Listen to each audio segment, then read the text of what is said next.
Mbote na ba Congolais, mbote na ba na monde entier. Merci, merci na ebike.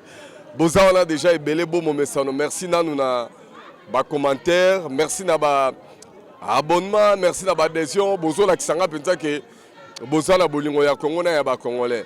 Lelo toza susu na Goma te mais lelo ne bomoni nga yawa nazali na Mbujima iwa balengela. Donc kasa iwa balengela.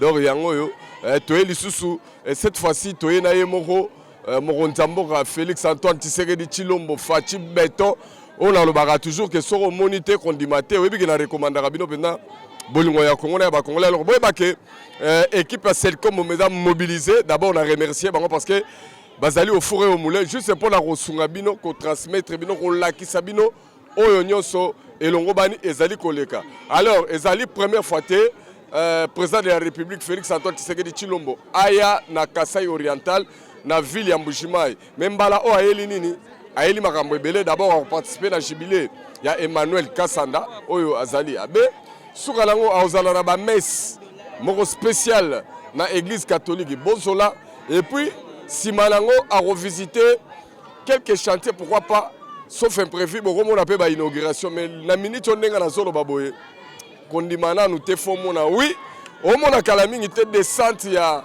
Mukolomboka président on a lobaka président ya ba président na bango président o akogi na munene ya Congo oyo lelo kutu propagande na comité me bato bazaja na fièvre électorale siko yo na nazo ebisa yo ke élection ezate na nazo ebisa yo ke OK nene élection te bomba carte d'électeur non malamu congolais parce que bientôt là on va voter alors bientôt là Moronzamboka azokoma mais avant koma na lingina tu na nebala Mbujimayi mituna po bazali awe epele Mbujimayi mobimba lelo batu balalité lelo batu baliete lelo batu bamelima ite po bayebike bazoyamba oya bango ndeko mwana mabele Macha Mumenu c'est aujourd'hui alors na koyebisa na Eric Nembalemba Ratamarego réalisateur na biso na visibilité PR asunga biso toyoka ba vie ya bala Mbujimayi mais bala Mbujimayi boyebake balobaka Chiluba mais balobaka pe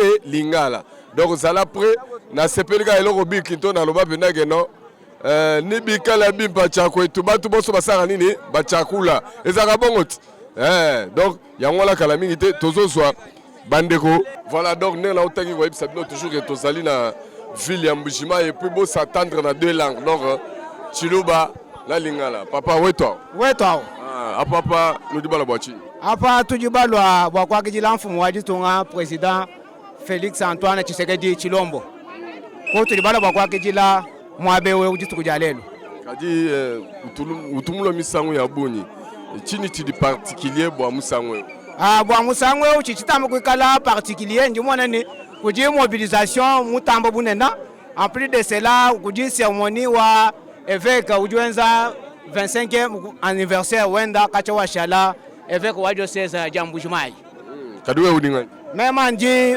interfédéral wa Congo prospère et grand mon Mbujimayi ani bine mwabe otudimu année électorale kambia kakabina bakunu la makonkuto kadi badi banu tangila nunu bambila bishibwa fachi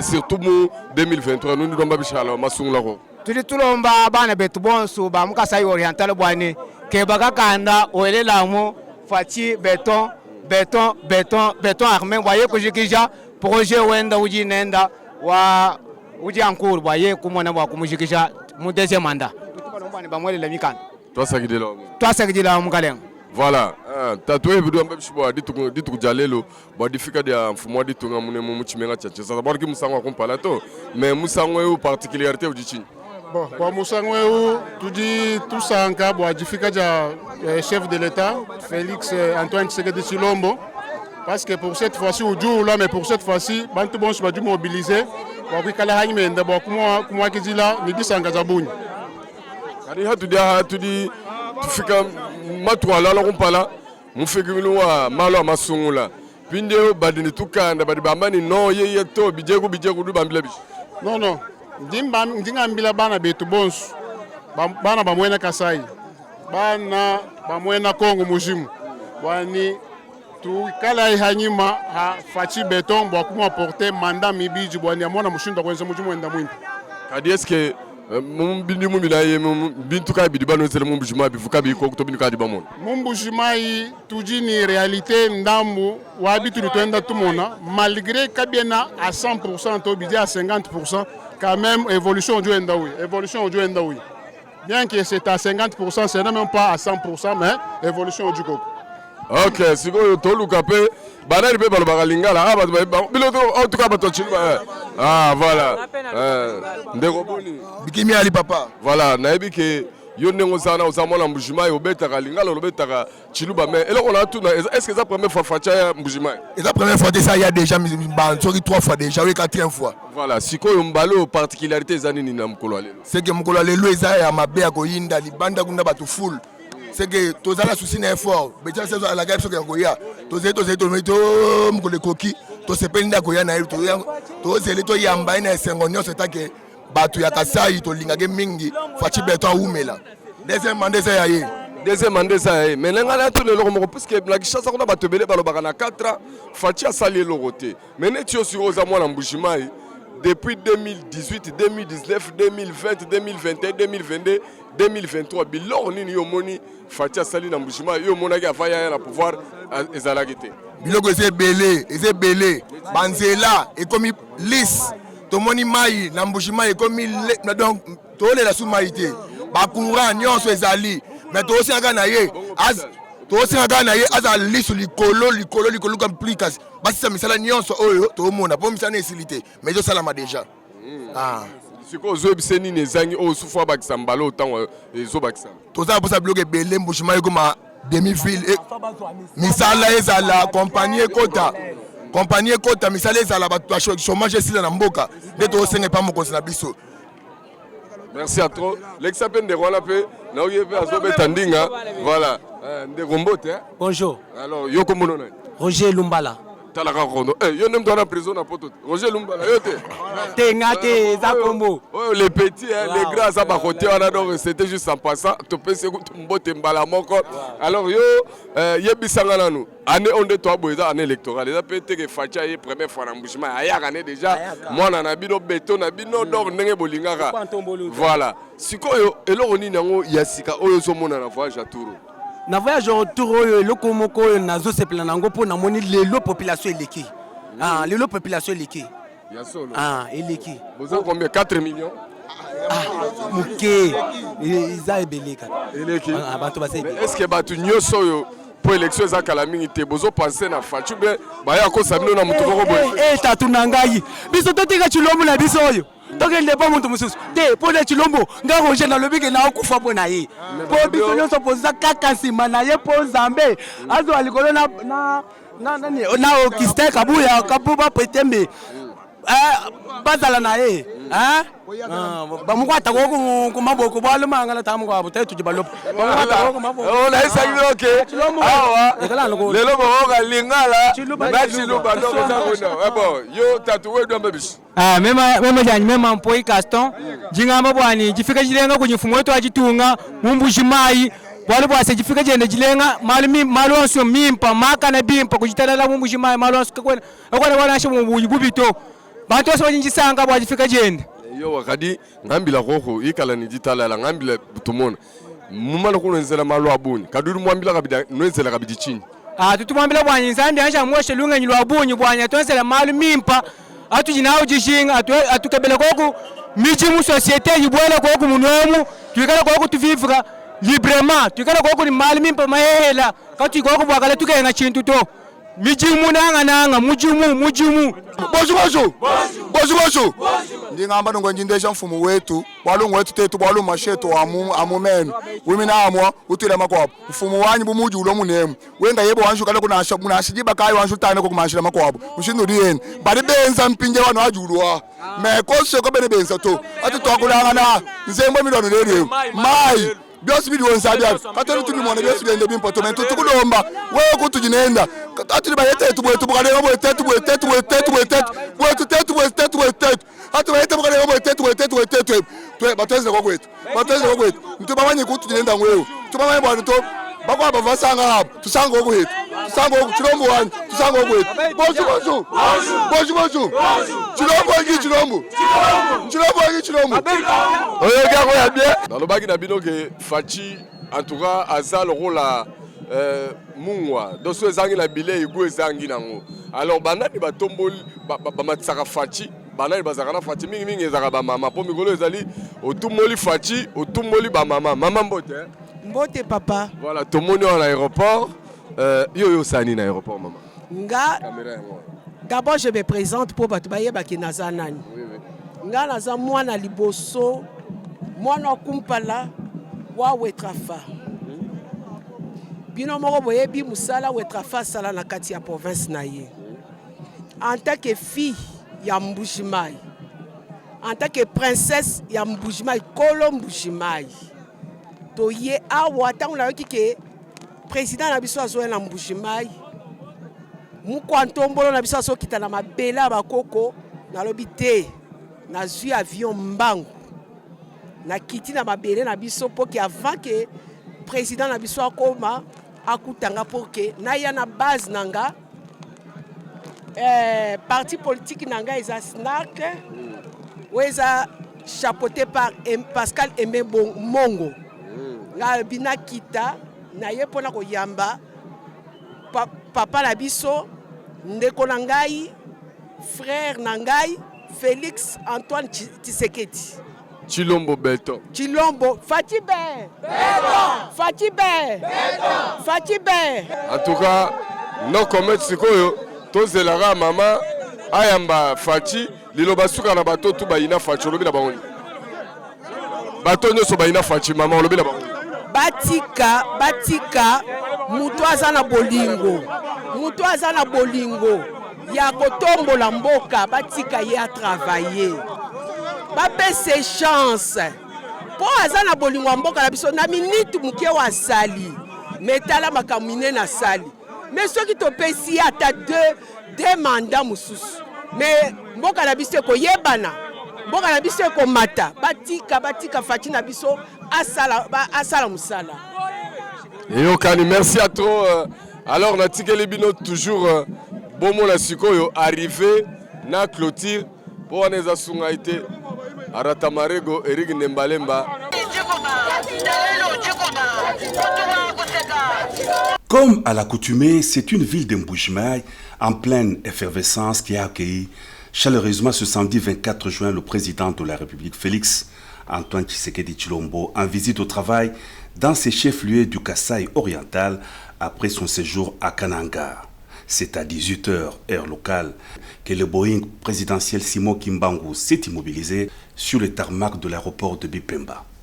Les officiels provinciaux et ceux venus de Kinshasa, les hommes d'église, les notables et chefs traditionnels du Grand Kasaï ont tous fait le déplacement de l'aéroport pour saluer l'arrivée du chef de l'État. Une ambiance festive également au sortir des installations aéroportuaires et tout le long des principales artères où la population mobilisée spontanément est venue avec des chansons et des cris de joie souhaiter la bienvenue au président de la République.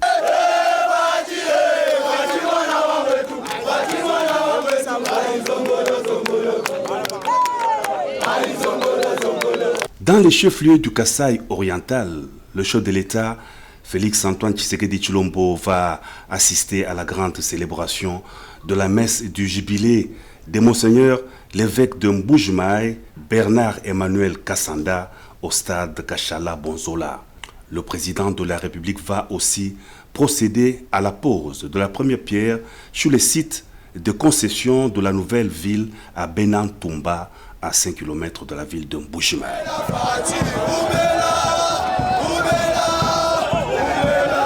Merci Naba la monde entier, merci Nabino ba Congolais, ba Congomani et Sengozali angai ko retrouver bino lisusu.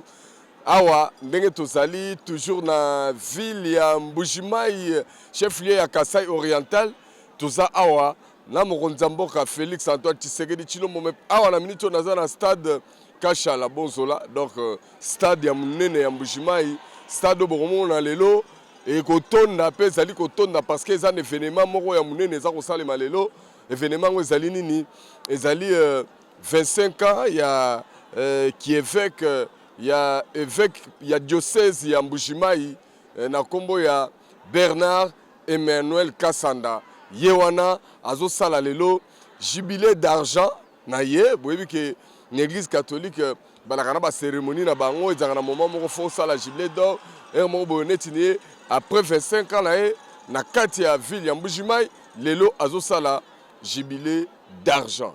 Alors, évêque Bernard Emmanuel Kassanda, yelelo a Rosala l'honneur parce que chef de l'État Félix Antoine Tshisekedi Tshilombo Mukwantombolo a Rosala wana na bana nyoso ya Kasai Oriental na population nyoso ya Mbujimayi ba invité ba uti epai ne epai ba autorité ya ndenge na ndenge toujours pour la Rosala ye honneur ya jubilé né d'argent na yebisibino ke ezali fête ya munene awa na Mbujimayi bino moko boyebi Fachi azali le seul président oyo alelaka na ba o bazolela asepelaka na ba o baza kosepela azali na mawa na ba o bazali na mawa ye azali na motema moko ya humanisme bongo président ya boye Fachi ya boye totika ye penza te attaque quelques responsable de l'église catholique ba supportera yete mais bolingo na ye et pas na bango ko silaka jamais parce que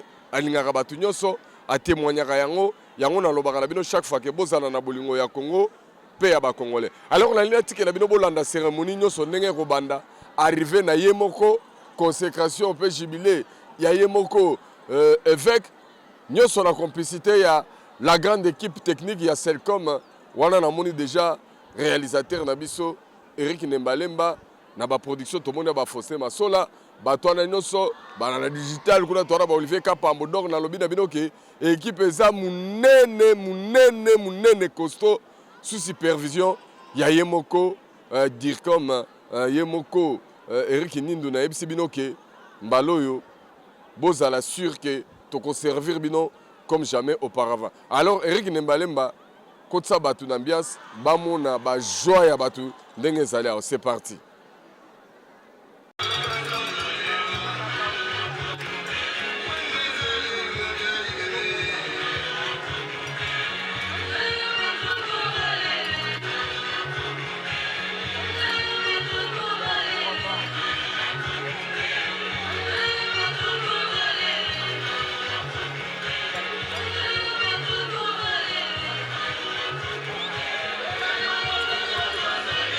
Nayebisaki bino ke toza na ville ya Mbujimayi na stade Kashala Bonzola ngai nazali Saint Thomas na lobaka soko monité kondima te Fachi Beto so se déplacer parce que balobi ezali jubilé d'argent ya évêque ya diocèse ya Mbujimayi Emmanuel Bernard Kassanda mais ce qu'on a zapena abe Blaise Kanda tomona ge mingi bayebi mais omoni naza moni na musika siko moni ngala kola naza Saint Thomas Léon na moni de près nazo palper pona ko sala bino plaisir et puis yeso alobi te za kwa ngala komaki na Mbujimayi te monsieur l'abbé bonjour mbote po yo betaka no ba langue nyos bonjour ngai Saint Thomas na nesengo voilà na nesengo makasi et puis ne ba moni ngala yo batobele bandimi ba sepeli mais lelo awa komona présence na yo na événement d'abord impression nous en ndenge impression za kitoko makasi komona ndenge to sepela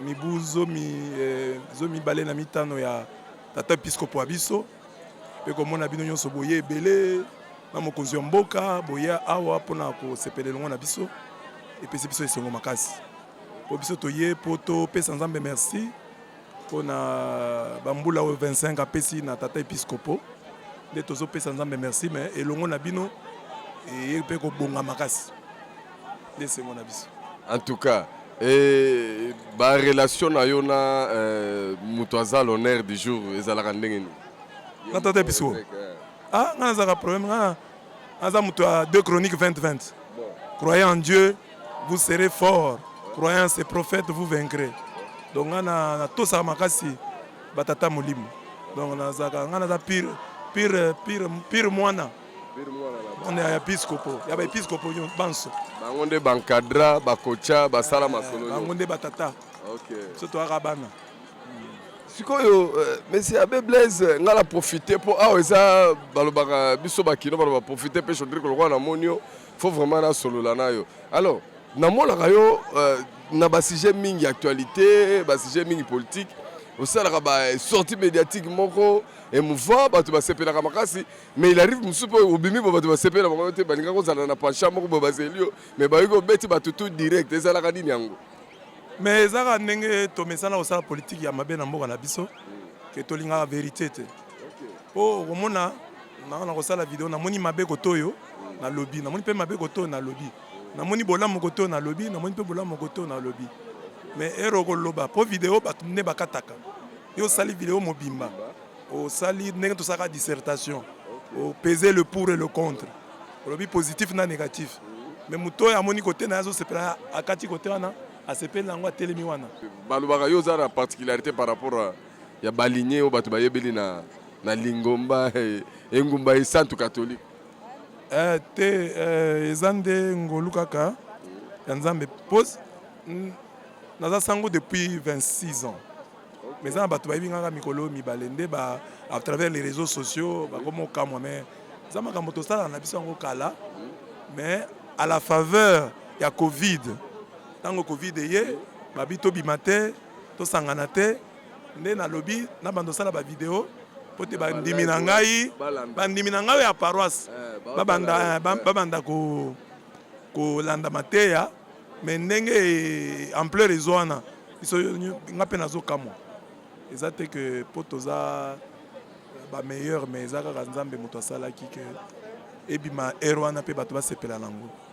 En tout cas, exercice na sali so ya suka côté na ngai mais na oyela au deuxième partie parce que faut osunga pe bande qu'on a biso lopoto so pe bango pe ba yoki ote ba mona nga Saint Thomas égoïste mais pour na suka ça fait 4 ans na quelques mois mon Nzambo azwa ki trône yo zalaka na mbujima ya est-ce que ça ba côté et s'améliorer ou bien ezaka statique parce que biso tout le mbala ça ba biso biso ka ke mon Nzambo asalaka ne lokote banda ya 4 ans et lokote surtout te para bango moko asale pe lokote mais yo za no mulangi ya pembe est-ce que eza na changement moko eza pe palpable na ma angle mususu pe na niveau mususu na no simbi te pe na niveau mususu pe ezali ko promettre bon mokonzi ya mboka nazobisa bato ebele bakomprenaka te ngai au-delà ya makambo nyonso oyo ke asali makambo boye asali mo ngai natalaka nanu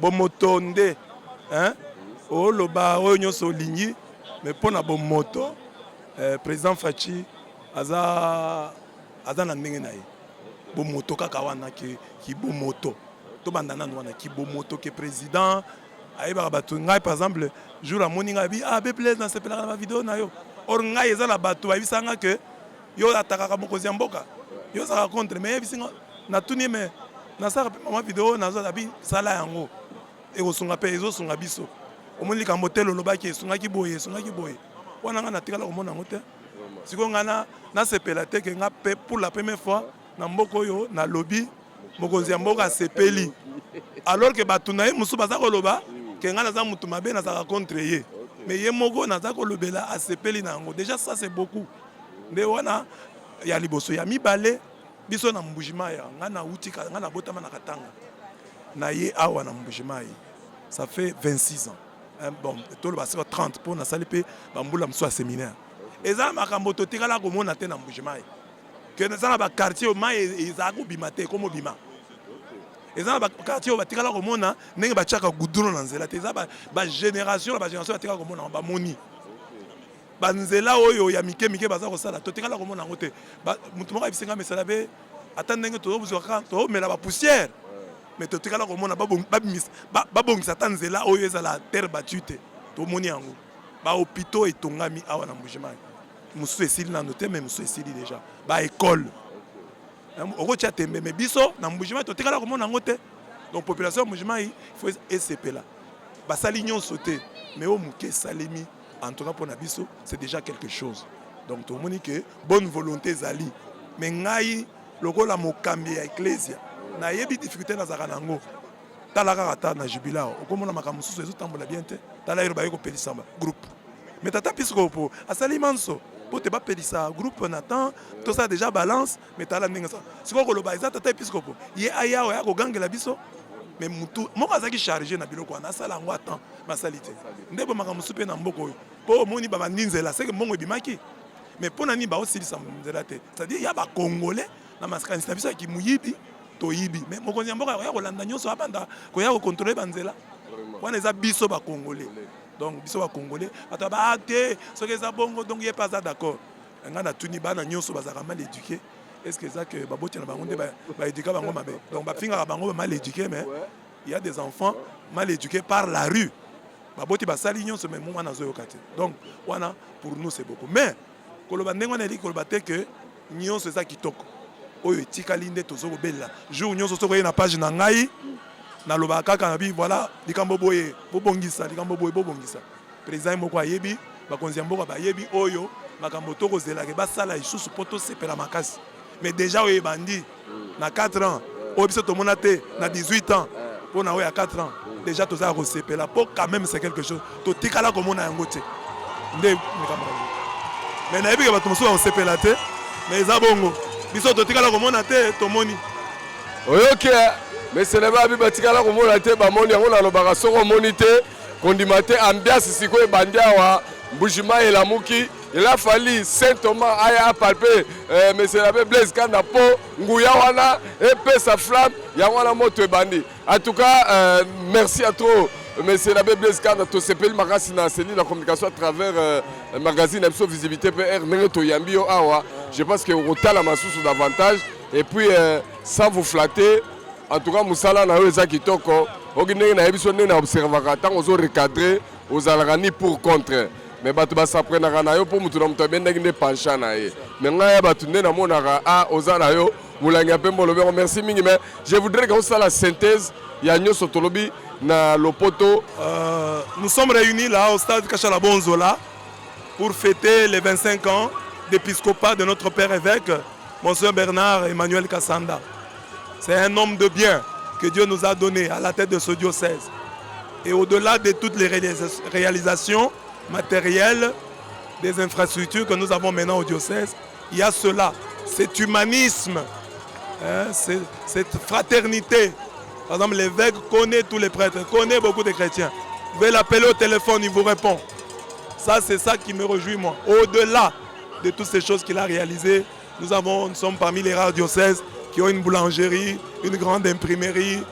Monseigneur a construit une propédétique, de nouvelles paroisses, beaucoup de nouvelles paroisses, beaucoup d'innovations, beaucoup de bonnes choses. Alors nous sommes là pour louer le Seigneur et nous sommes honorés par la présence du chef de l'État, à qui aussi nous disons merci pour les petites avancées que nous voyons déjà sur la ville.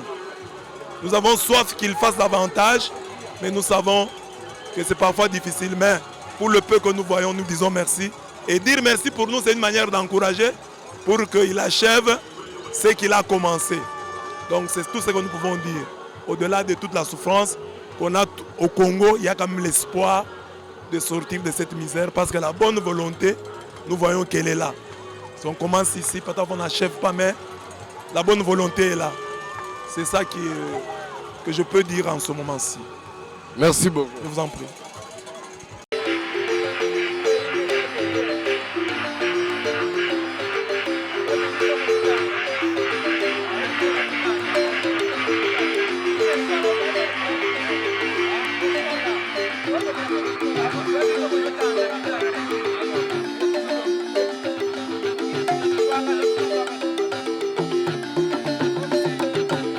Merci Bakongolais nayebi ke ambiance eza lelo wana Mbujima na stade oyo Borondima te bolandi ba passage à quelques ambiances arrivé à mokonzi mboka tout ça mais na ba réaction ya bato belé pour na yebisa que bato ba déplacer belé ba na Kasai oriental la ville ya Mbujima na stade pour un événement ya jubilé d'argent ya abbé Emmanuel Bernard Kassanda.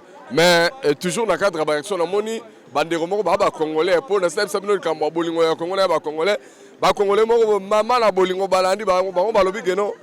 Côté Moukantombo, le chef de l'État qui est là, Bangope, Bazala, on a Tonito sur l'impression de Bango, la présence de Bango, Bango, Bazape, Banani, Basala, Ranini, Pomboro, Yoyo, Ebikaramen.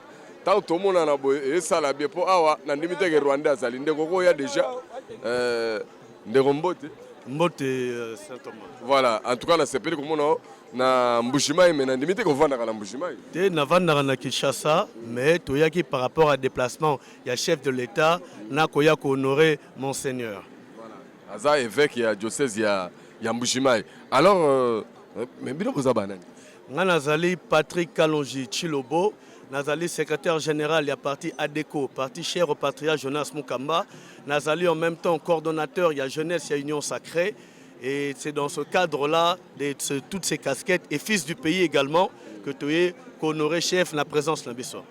C'est un bino bato union sacrée, même ça ba 4 vers ba ba ram ronzango na 4 sali rien. Bino mo bolo bana sali penani ni penaoyo. Boko suki sana bato ba sali rien. En tout cas, déjà au niveau, en fait, exemple les ébélés, hein, exemple les vraiment ébélés, ça serait très difficile de tout dire de mémoire, mais je peux épingler certains exemples. Tozande titoye bo obiso tout outil libanda lelo to futi babie na sur l'avion à $130. Kalaming était to balango futango $300. Donc c'est déjà un détail. Gratuité de l'enseignement, et ça effectif. Et ça gratuité de l'enseignement, et ça l'isolo Victoire Moussousou. Kalaming était awa, je pense il y a 2 semaines, mon konzambo a inauguré usine assemblage à bus Mercedes. Et ça kaka Victoire pour Nabiso. Donc, Victoire est allée ébélée. On ne peut pas tout dire. Réduction à visa, retour à maison Schengen. Il ne faut pas qu'on bosse dans pays qui isolé sur le plan international. Et ce pays de retour, Banque mondiale, les onga, FMI, les onga, Bilo, retour et Kenakana, et ça de retour les lots. Alors, c'est méchant, et ça monte Mamabé, juste dire que Mboke Salé le roté. Mais, par exemple, ils allaient ébélés. Ok, tu biloko alobi na ngala bo salape surtout pour la bande na nga diaspora ba koma na visa na bino na kin. Visa Venezuela on aéroport Anjili. Kala est-ce que zalaka alors razaye mo côté na MC bino que ba ngotu baza très bien habillé, ndeko bongo yo nani se présenter pe au salaka nini ndeni yo peso za na kishasa to au zalaka awa na Mbushimai. Merci beaucoup ngai nazali na Kinshasa. Mais nazali natif ya awa, nazali na ba origine ya awa ya Mbushimai. Comme on a ezali Tony Chimombo Mukuna, nazali interfédéral, il y a MCPR, donc parti cher, il y a sénateur honorable Kapia, et nazali porte-parole et chargé de communication, il y a jeunesse, il y a union sacrée. Et ndenge ndekolangai coordonnateur Aouti Koloba, tous avez accompagner l'action, la réalisation, il y a chef de l'État partout à Kende. Yango wana esengela kite biso na kati ya événement oyo président aye kosala Mbushimai tokoka koya pour la soutenir ye boni tina oyo tozaleli awa. En tout cas la CPL makasi mais na comprend te ba kombo mi balé bimi ba kombo na vena eza ba kombo mo historique koto na yoki Mukamba koto yo na yoki Chimombo Mukuna. Oh bon aidez-moi, je n'ai rien compris. Parti za Mukamba ou bien Chimbo? Non, ngai kombo na ngai Chimombo Mukuna. Ah vous êtes fils? Oui, ah, okay. Donc na lobarango mingi na politique pe ezali ba défi familiaux ezali. Omoni lelo oyo mokonzi mboka asimbi bendele po atombola bendele ya famille oyo etikamaki na kondo papa Etienne Tshisekedi. Pe place ya azali ko sepa makasi. Po lobi pe tango mosusu na sima ya président mwana na ye pe akozwa. Biso pe tolingi o papa batikaki ekwa kolimwa te to bunda na sima ya mokonzi mboka ponzela bango balakisa biso na sima mokonzi mboka to continuer to pérenniser yango po ete lobi etika la libila. En tout cas na zozongelo po to clôturer pe na ndeko parce que mokobsu nde to kofanda pena to kobeta masolo ebele mais lelo to lebela na cadre to yeli awawa esali onde nini komona mokonzi mboka ana ba humanisme moko ya bosoki mutu ana matanga omona ke kotala ye ndenge toyebo lelo eza esengo ezali feti yeyo aye faci beton faci wansambi faci oyo akipaka bakushe sociale te ayaka partout esali yo ndeni komona ye atiki susu biro ne ya mosala aye kolandaka po aparticipe na événement oyo. Cela démontre à suffisance kazali mwana ya mboka po mwana ya mboka nakopesa exemple ebele ntango ayambaki bacomédien bamusicien bazoprésente bango te azotanga bango na kombo mais oyo autaka kobima il fallait baprésente bango Donc mwana mboka neti ba slogan mo pe tolobaki toyebi ndako tokefune pas maman po aza mwana mboka. Alors humanisme azo démontrer neza po eza bande kone eza po eza pas naï. Celui qui se sent proche de la population, proche du peuple ne peut qu'avoir cette démarche. Tozalaki na batu mususu ba qui peut quand même na moins distance na population, il y a un net message qui na ben différence voilà. Alors je peux dire que démarche à chef est seulement normal mais ils ont démontré, je me reprends à suffisance Kazali mwana mboka.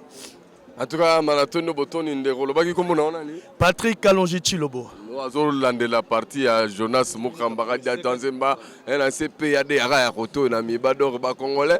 Oui, histoire d'un bon foyer, Barafoye, Baraba, comme on venait à Mbiaka, na maman politique. Basala, donc l'homme qui a plus de 90 ans, 93 ans,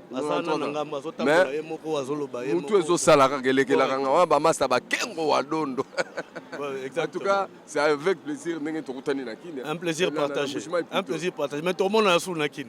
Oui, Kalaming était aux Asunakin, tous ensemble. Si quoi on déroyo, oui, bino union sacrée, tikara le roi na mono pour profiter tout parler la mouke politique et kaka. Mais Martin Fayou la tebino défi à il y a long il faut bander la processus, il faut requalifier pour auto bosali, pour la bino union sacrée, coup de résultat c'est yebani, donc il faut tikam tarobima bon. Na ebite ngana tout question, ba tube bola nanga boyo kanano. Est-ce que pour te bague élection et ça mi malam on a bon fondé Fati soit zuité d'élection ça mi malam mais son Fati a zui les élections ça mi malam selon conception au niveau nanga la de la Martin Fayou le penanga lobela mais nanga kina wede pour yo na profiter pour aux hommes taïno sacré bien que ndeko na tuni epité mais yo siko tombé kapana yo. Merci ndeko Saint Thomas. Awa na kati ya mboka ya Congo, Kongola ko kokosama susu te. Kongola koki kokosama lisusu te. Banda ba élection bandi oyo tozali kokende na 3e cycle électoral. Et c'est-à-dire que population a koli. Aza susu mutu oyo te bakoki komema ebo taba te. Faut pas tozala batu oyo tozala kati ya politique pour la couper cet exemple mais tozali kolinga komema contradiction na kati ya makambo yango. Yo lingi élection yango te mais okendaki quand même ko seraole. Yo lingi ko participer te ozo critiquer ngo mais ozo kende kuna ko sensibiliser batu po ba kende ko voter yo. Donc na tongo ozali ko beta boye. Na pourquoi yo ano changer. Loba la biso vérité ozali ko banga nini. Awa wa batu batondi awa. Batondi pour accompagner abe mais ba yebi que président na bango pas zali ko ya. La bande ozali na biso na aéroport lobby. Yo moni place ba pesa ki 10 francs. Bato nyonso batondaki na balabala baki pona nini. Biso batu to uti kisasa avant tout ala zalana nous mutu union sacré mais nazali na nous congolais na lobite na keikuna na mbujima epa za mboka na ngai na accompagner makambo o mukonza mboka akosala place wala congolais akokosa malisusu te soki olingi Congo seni ezali ya Fachi Betonte ye baza candidat lokwa ba candidat nyonso soko ozali na makasi na webi ke bako voter yo yaka tia libaya ba voter yo omonaki marche sele makao ba photo bokanga kite bomolaki ba image combien de personnes bazaki place wala Fachi Beto abima la boulevard du 30 juin sans cortège yemo ka telemi na liboso ya planète J okomona ndenge boulevard wana kotonda réponse nanga yango wana. En tout cas c'est avec plaisir bo qui baza déterminé ngala lo bakalanga ke soko monité kondimate omoni batebele ba conception toyoka trop mais tokoma devant réalité te omona ke bakabaloba ke za nango yango te. Merci à toi bozali belé biso tikoyo totiki bino bo continuer ko ambiance ngala ngala kaka bande ko moni baba kinwa ba quand même na mbujima po awa erreur osimba batu musu to solola ne benda chiluba ponga na complet on a koyeba te na koloba te mais on a yebi na koloba ngo donc kwetu kudi bien sous-tête donc dégâts awa toza ya rotonda do ya tout ici et puis moi na biso pe zali respecter rendez-vous mais lelo benda na yebisi bino ke Fatina no a été mais Eric Nembale mangala lobaka soko monite kondimate na lingi na guider ndenge wera zaki ko guider martyr na e balola caméra po yena nkuto ayete balola caméra plein etikalika kala mingite musique kuna balancer siko bomo na ambiance après botala arrivé à moi na Lyon kala mingite akokota bokomona moi na Lyon ndenga koya wana ezali arrivé à ba chef coutumier ba traditionnel parce que balobi place oyo kangami na se kangami pe likolo donde bomonana mabele bae bakolo mabele bae bakolo bonzambe pe bae banganga nzambe donc na yebisi bino ke eza événement munene mais biso totiki bino na cadre ambiance, na remercier pardon Tony, voilà, Tony Chimbomo avec Patrick Kalonji. Bango yo botala ka bilongi obie parce que ba tebele tokomo ba ba umeli trop na scène politique mais Mikolo Fadja a souci à changer classe politique. Parce qu'il faut hôtel a déjà bilongi parce que tolingi que deuxième mandat on ne bo pe sango Fati. Aye ba ke to ke ne turo na balane bo to tolingi ba to baza loyal, ba to jarni, ba to baza na bolingo ya Congo, na ba Congo. Alors to landela ambiance yango na e bandi. Toleka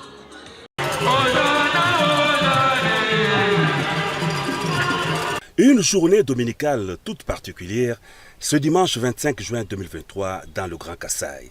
L'église catholique du Kasaï oriental a célébré le jubilé d'argent de Monseigneur Bernard-Emmanuel Kassanda, évêque du diocèse de Mbujimaï.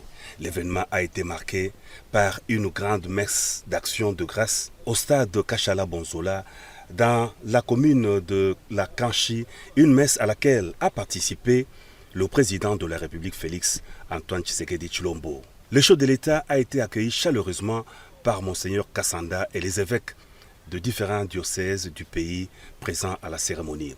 Il a salué l'assistance venue très nombreuse au stade avant d'être installé par les protocoles d'État à la tribune où l'on a noté la présence des officiels, membres du gouvernement central, députés et sénateurs, du gouverneur de province et des notables du Kasaï oriental. Au cours de la célébration eucharistique, l'évêque du diocèse de Mbujimaï a d'entrée de jeu circonscrit le sens de la prière du jour. Prions pour rendre grâce à Dieu d'avoir permis à son serviteur d'accomplir 25 ans d'évêque au diocèse de Mbujimaï. Prions aussi pour notre président de la République à qui l'Éternel Dieu a accordé 60 ans de vie et pour qu'il continue à faire du bien, a indiqué Monseigneur Bernard-Emmanuel Kassanda. Un des temps forts de cette célébration, ce sont les différents messages lus, notamment ceux du pape François et du nonce apostolique Ettore Balestrero. Monseigneur Marcel Outembi, président de la conférence épiscopale nationale du Congo, a vivement salué la présence du président de la République à cette messe d'action de grâce. Votre participation est un signe d'une collaboration saine entre l'Église et l'État congolais pour le service et le bien-être de la population, a souligné l'archevêque de Kisangani.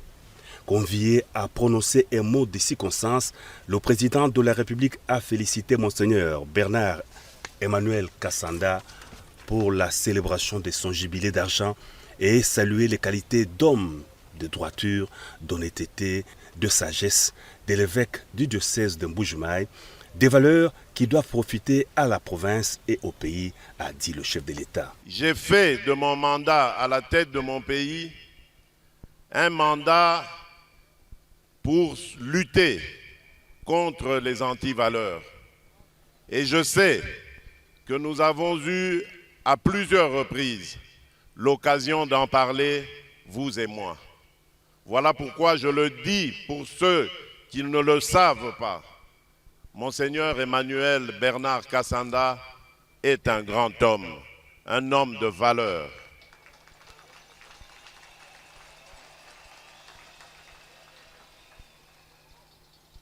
Je compte sur vous, comme je le disais, parce que je rêve d'un Congo meilleur. Depuis que je suis arrivé à la tête de ce pays, je me suis rendu compte de l'immensité du gouffre dans lequel ce pays se trouvait. Et je dois m'appuyer sur des hommes et des femmes de valeur, des hommes tels que vous, pour réussir ma mission. Permettez-moi également, Monseigneur, de remercier et de rendre hommage à Monseigneur Marcel Outembi, ici présent, pour son discours et ses mots aimables et encourageants à mon endroit et à l'endroit de l'État congolais. Oui, Monseigneur Marcel, je crois aussi que l'État et l'Église particulièrement l'Église catholique, ont l'obligation, je dis bien l'obligation et le devoir de collaborer, de marcher ensemble. Et c'est peut-être ici l'occasion pour moi de tirer la sonnette d'alarme par rapport à une certaine dérive constatée au sein de l'Église catholique.